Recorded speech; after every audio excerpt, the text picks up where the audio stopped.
Welcome back, everybody. So good to be doing another video. Hope you all had a good Christmas. So the holidays are over. It's good to be back doing some painting. I took a break there for a little while. But as you can see, we're doing a plein air painting today. Only I have a new piece of equipment to try out, which I got over Christmas as a gift.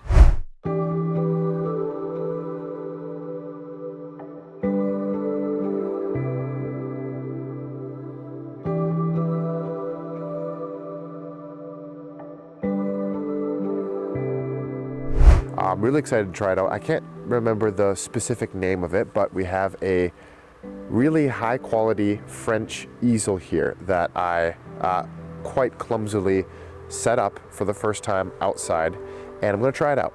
So what on earth am I doing set up here? That's part of the challenge of this video because I am actually in the backyard. Now, if I stand on my tiptoes and I look over this fence back here, there's about this much room for me to see really far.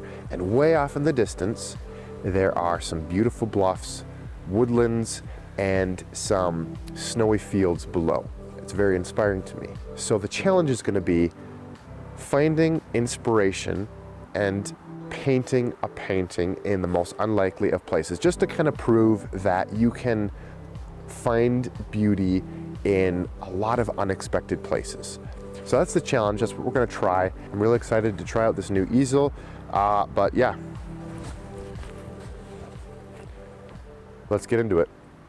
All right, guys, this is the scene. I know it's pretty drab, but that's the challenge.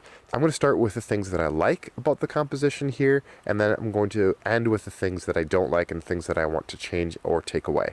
So what I like, and you'll have to pardon my finger here, it's so zoomed in that my finger is really blurry. But the things that I like are the depth. You have the sky back here, and then you got these bluffs working their way forward. You have these forests that get a little bit darker as they come forward. You have the contrast of the snowy field right here. And then in front of that, you have this closest line of trees where you can actually see the trunks. For me, if you squint really hard or are really zoomed in, you can see that. So I want to incorporate that. And then you have the field in the foreground right here. And then if you look really carefully, you can see this little white slit of a field that goes back up there. I really like that, so I want to add that in. And then also there's a nice hill coming in from the left towards the center of the painting, which I like because it's a nice contrast in lines to the slope that kind of comes in from the right over here. So I might squish this over. Not quite sure if I'm going to have the orientation of the painting be vertical yet or horizontal, so we'll see about that. But the things that I don't like really quick are I don't obviously like all of the fences and wires that we got. I'm going to omit that. Probably going to take out this pine tree right here as well. That's the composition. Let's get the sketch onto the canvas. There's the paints. I'm actually going to be putting my old palette just right on top of here. I just want to keep the wooden palette. That's this right here. I want to keep that nice and clean until I can get some kind of covering to put over it that I can take off and, you know, replace so this doesn't get too dirty. So I got some linseed oil I'm going to be using. I also have a little bit of turpentine. Just a little bit, so probably going to be using some of that as well. Now, remember I said I wasn't sure if I was going to have the canvas horizontal or vertical. A way, I think, to decide how the composition would best fit the orientation of the canvas or the panel, if you're using a panel, is to just kind of take your hand, and maybe you can take a brush if you want to, and just pretend that you're sketching in the composition. If you do that, you can kind of make a mental note of which way the canvas should be to best fit the composition. So I'm just going to go ahead and do that here.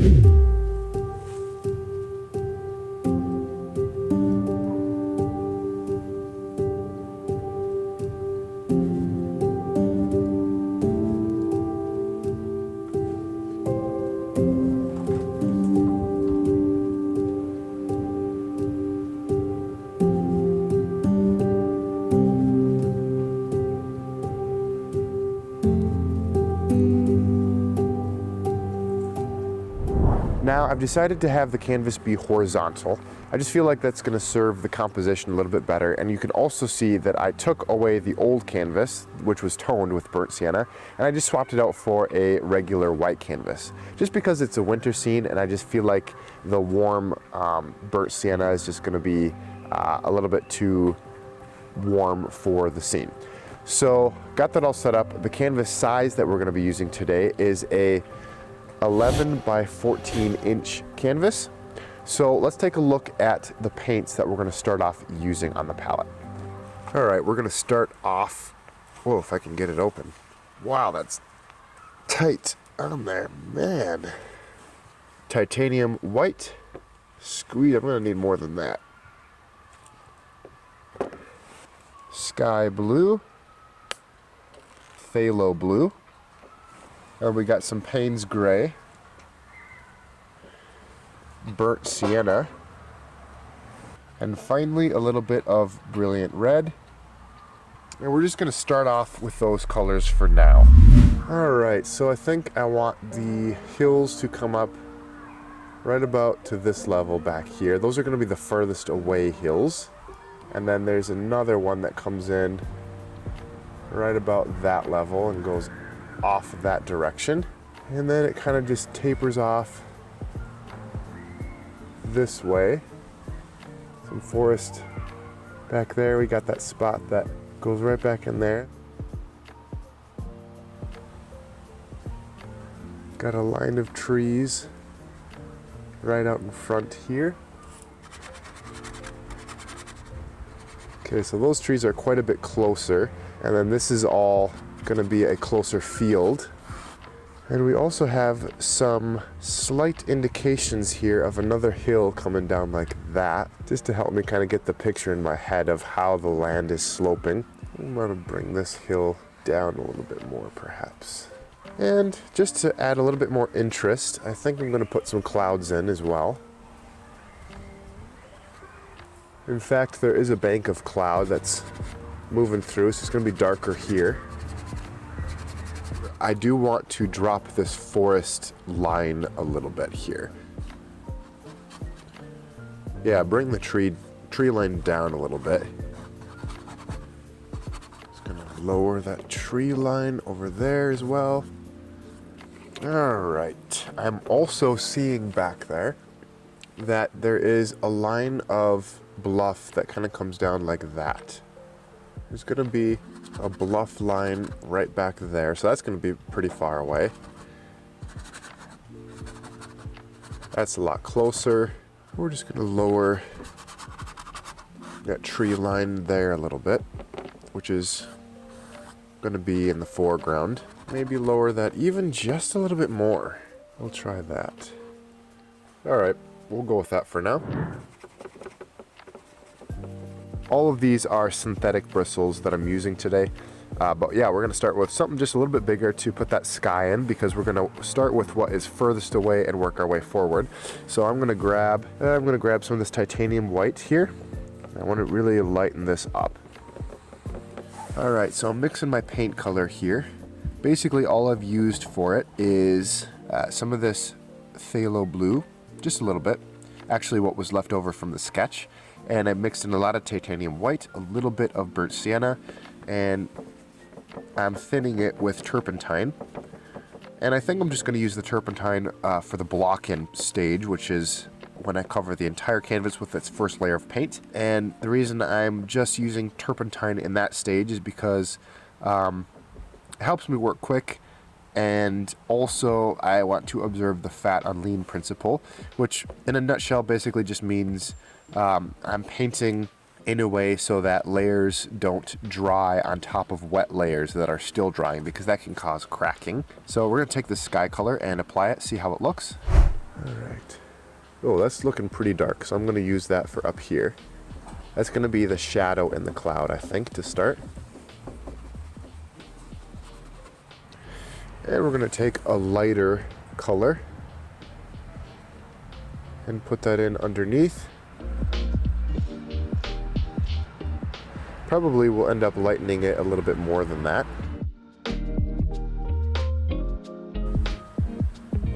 Just get that wintry sky color in there, that overcast, cold background sky.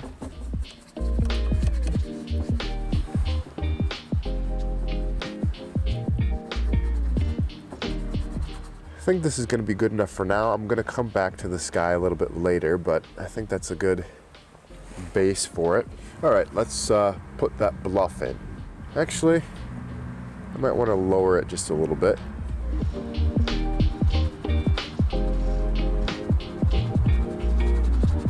For the bluff color, you can see I basically just took that sky color I was just applying and I started grabbing the blue from the sketch and just kind of pushing it up like that. It's actually working pretty good. I'll probably have to make it a little bit darker, but I don't want these background portions of the bluff to be too dark because I want to sustain that atmospheric quality, which really helps to establish distance. So I'll darken a little bit. I'm going to add a little bit of burnt sienna just to get that gray tone. That's a little bit too brown, I think. Add a little bit more titanium white because it's also too dark. I'll make it a little bit more brown as it comes forward a little bit more. That's still too dark. You add blue and burnt sienna, and it basically creates a nice gray color because they cancel each other out. Just keeping it very simple. We'll just start to bring down this bluff color, make it a little bit darker and a little bit warmer as we get closer.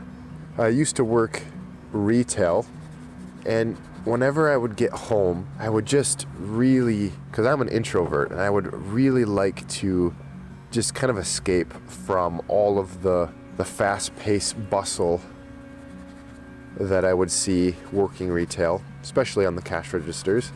And I would look out at this scene, and I would see this scene, and I would just want to run there and just get lost in the beauty of that scene. And it was just, there was something mythical about it to me that was very inspiring, and that's kind of part of why I wanted to just paint it, because I remember that memory just sticks out to me. So why not do this painting challenge?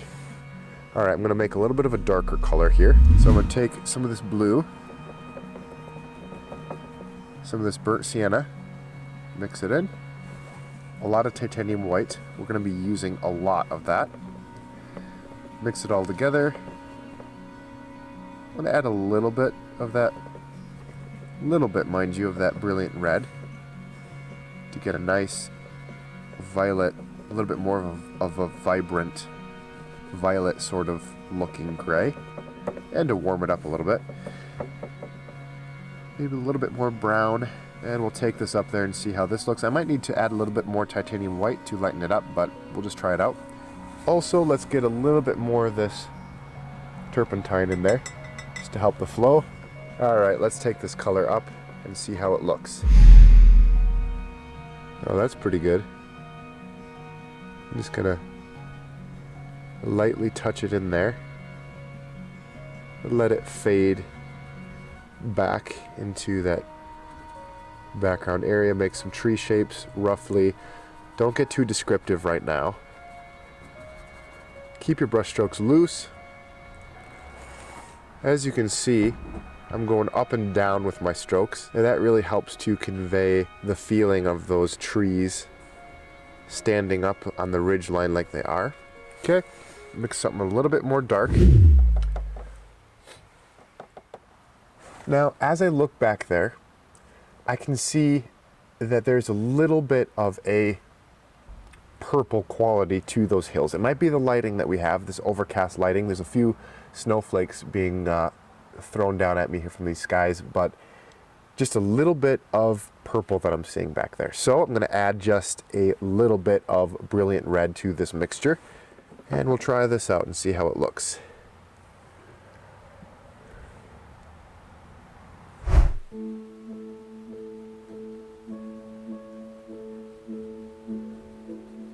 Oh yeah, that's pretty good.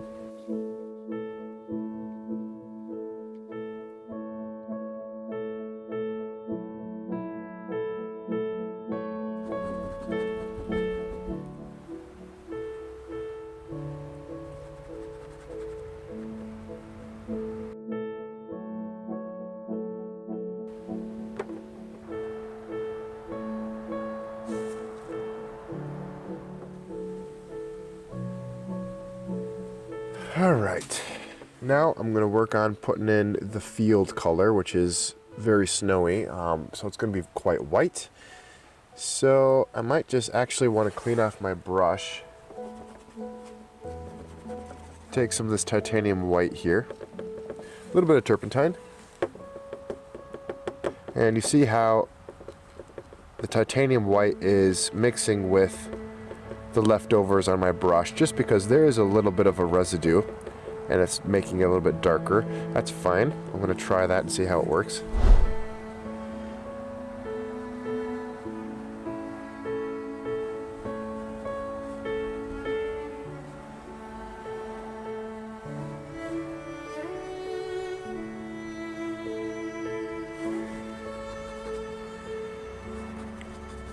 I want to get some snow up in there too, just like that.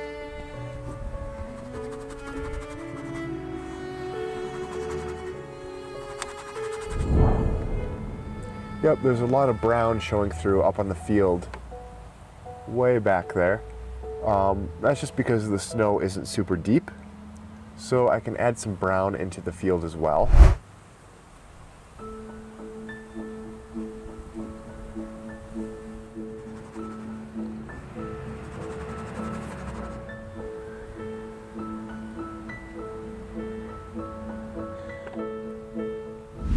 I'm going to add just a smidge of yellow ochre to the palette.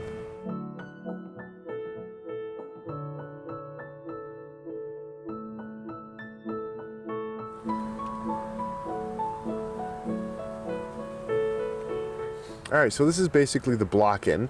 Very simple. Now I'm going to go over the whole thing again and just add a little bit more detail to finish it off.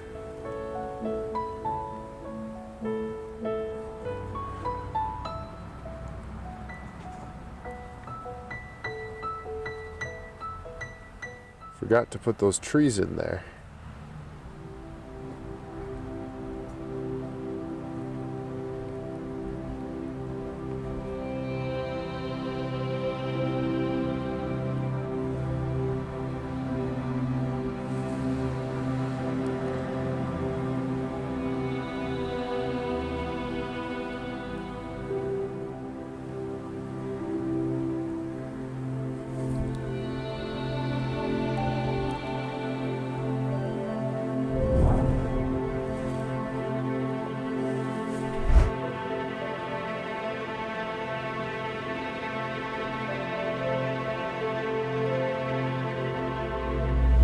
Okay guys, now I'm going to switch to a smaller brush here for more detail, and I'm going to be using a little bit of linseed oil now. Whoa, sloppy. Okay, those tree limbs down there are pretty dark, so I'm going to take some of the Payne's gray and mix it in with that burnt sienna, so you get a nice dark color. And then I'm going to come in here, start to put in some of those trunks that I see.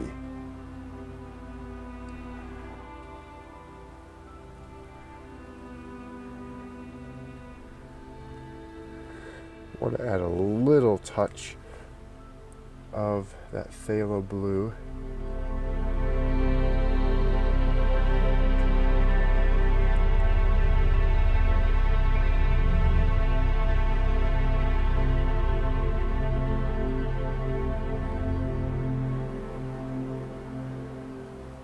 Making very simple shapes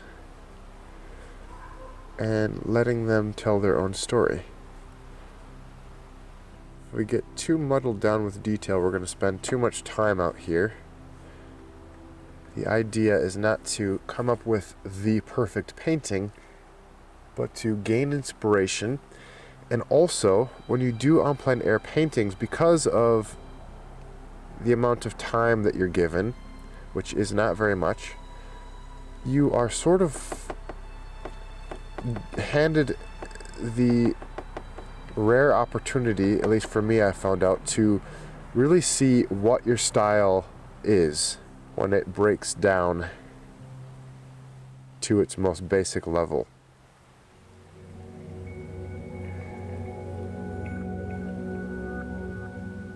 I'm going to put some highlights up here.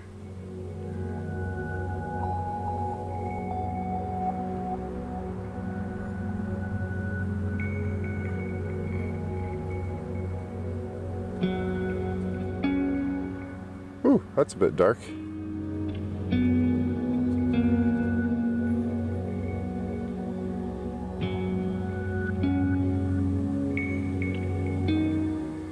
When you paint quickly, it tends to bring out your most basic way of putting paint on a canvas, and you find out what you need work in, so it can improve your painting by giving you something to work on, something to aspire to, but also kind of shows you your quintessential form of painting, the way that you move the paint in its most, like I said, basic form. When you're in the studio, you can take your time, add a lot of flowery stuff here and there, put in more details, really think about the painting. But when you're forced to paint something outside, it's less comfortable, fast-paced, definitely more fast-paced, and it gets you out of your comfort zone, which is a great way to grow. I'm just gonna put in a lot more white here in the foreground, I think.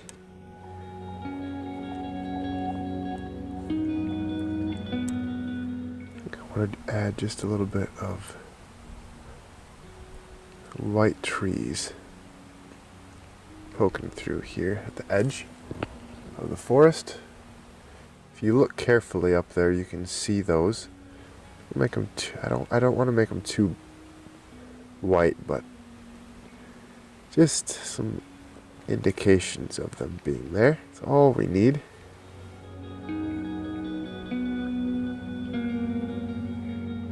Okay, it might be done. As you can see, I didn't end up putting in that pine tree, but that's pretty much it, guys. Very simple, but I hope if you look at this, well, actually I don't hope, that when you look at this you feel as cold as I do right now. But that's the price we pay for painting on plein air in the winter. Alright, I'm going to call it done. Okay, everybody, that is going to wrap it up for this one.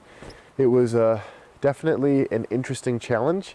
I'm really happy with the painting, actually. I'm a little surprised with, I don't know how well I feel like I was able to capture the scene over this fence, which was looking through branches. The view was basically about as horrible as it could possibly be and super far away. But I felt like it was actually really inspiring, and really it was quite enjoyable to paint. So if you live in the city or you don't feel like the land by you is very pretty to paint, maybe you just feel like everybody else has beautiful spots to do on plein air paintings, but you don't for whatever reason, let this video be a inspiration and an encouragement to you guys to get out there and just find something to paint that inspires you. It doesn't have to be amazing for you to paint it, for you to find a painting in it. Thank you guys so much for watching. Thank you so much for your thumbs up, for subscribing, and yeah, we'll catch you guys in the next one. Until then, as always, God bless you guys. We'll see you later.